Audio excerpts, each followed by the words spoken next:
அரசு சட்டக் கல்லூரிகளில் காலி பணியிடங்களை நிரப்பக் கோரிய வழக்கில் நீதிபதிகள் புகார் தெரிவித்திருக்கின்றனர்.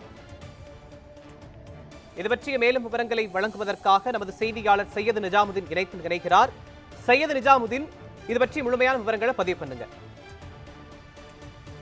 மதுரை உள்ளிட்ட தென் மாவட்டங்களில் சட்டக்கல்லூரிகளில் புதிய பேராசிரியர்கள் மற்றும் அடிப்படை வசதிகளை செய்து தரக்கோரி ஒரு வழக்கானது தொடரப்பட்டது. இந்த வழக்கானது மதுரையைச் சேர்ந்த சஹா என்பவர் உயர்நீதிமன்ற மதுரை கிளையில் ஒரு வழக்கு தொடர்ந்தார். அதில் தமிழகத்தில் சட்ட படிப்புகள் படிக்கும் மாணவர்கள் எண்ணிக்கை வருடம் அதிகரித்து வரும் நிலையில் சட்டக்கல்லூரிகள் மற்றும் அந்த பல்கலைக்கழகங்களில் பேராசிரியர்கள் எண்ணிக்கை மிக குறைவாக உள்ளது எனவும், திருநெல்வேலி, மதுரை, ராமநாதபுரம், திருச்சி, தேனி ஆகிய மாவட்டங்களில் உள்ள சட்டக்கல்லூரிகளில் குறைவான முழு நேர அந்த விரிவுரையாளர்கள் மட்டுமே பணியில் உள்ளனர்.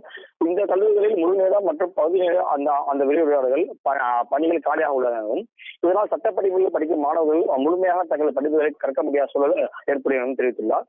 எனவே மதுரை, தேனி, காரைக்குடி, திருநெல்வேலி, ராமநாதபுரம், திருச்சி ஆகிய மாவட்டங்களில் உள்ள அரசு சட்டக்கல்லூரிகளில் நிரந்தர விரிவுரையாளர்கள் மற்றும் தற்காலிக விரிவுரையாளர்கள் இந்திய பார் கவுன்சில் சட்ட கல்வி விதிகளின்படி உடனடியாக நிரப்ப வேண்டும் எனவும் அந்த மனுவில் கூறியிருந்தார்.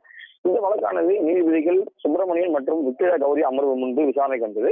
அப்போது நீதிபதிகள் தமிழகத்தில் 7 சட்டக் கல்லூரிகள் முதல்வர் இல்லாமல் உள்ளது எனவும், சட்டக்கல்லூரிகளில் அடிப்படை வசதிகள் ஏற்படுத்தாத நிலையில் அனைத்து சட்டக்கல்லூரிகளிலும் தமிழகத்தில் மூடிவிடலாமே எனவும் எழுப்பினார்.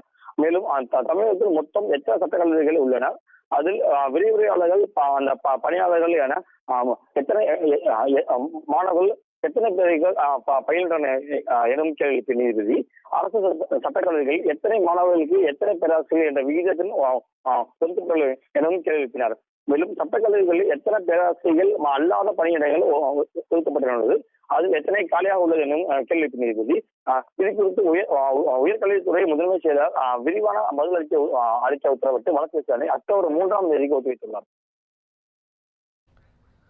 சட்டக் கல்லூரிகளில் காலி பணியிடங்களை நிரப்பக் கோரிய வழக்கில் நீதிபதிகள் புகார் தெரிவித்தது குறித்த தொடர்பான முழுமையான விவரங்களை வழங்கியதற்கு நன்றி சையது நிஜாமுதீன்.